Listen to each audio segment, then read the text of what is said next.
que les talents dialectiques ne sont pas sans danger pour les gens qui manquent de formation philosophique. Autant il y a de manières de convertir entre eux les termes équivalents, autant il y en a de convertir les formes des épikérèmes et des antimèmes dans les raisonnements. Soit, par exemple, cette forme. Si tu as emprunté et n'as pas restitué, tu me dois de l'argent. Or, tu n'as pas emprunté sans restituer ensuite. Donc, tu ne me dois pas de l'argent.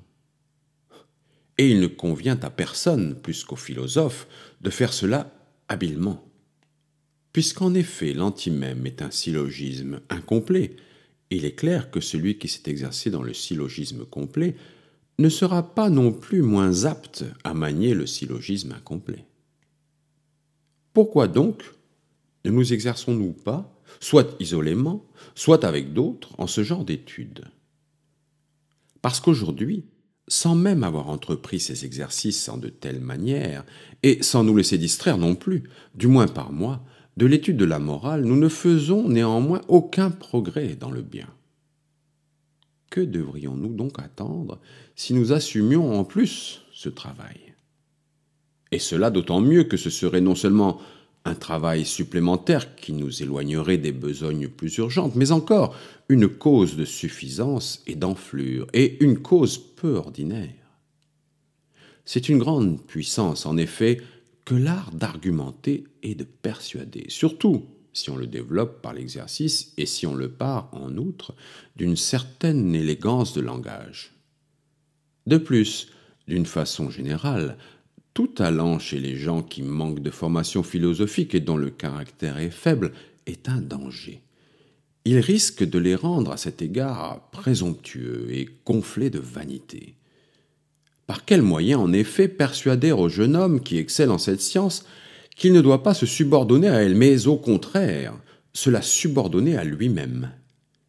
Méprisant toutes ces raisons, n'est-il pas vrai, il se pavane au milieu de nous, gonflé de suffisance et d'orgueil, incapable de souffrir que personne ne l'entreprenne pour lui rappeler d'où il s'est éloigné et où il s'est égaré. Et quoi? Platon n'était pas philosophe? Et Hippocrate n'était pas médecin? Or, vois avec quelle perfection s'exprime Hippocrate. Mais est-ce en tant que médecin qu'il s'exprime de la sorte? Pourquoi donc confonds-tu des choses qui se trouvent unies fortuitement chez les mêmes individus? Parce que Platon était beau et fort, devrais-je moi aussi être assis là et travailler à devenir beau ou fort, comme si c'était nécessaire pour la philosophie, dès lors qu'un philosophe était à la fois beau et philosophe?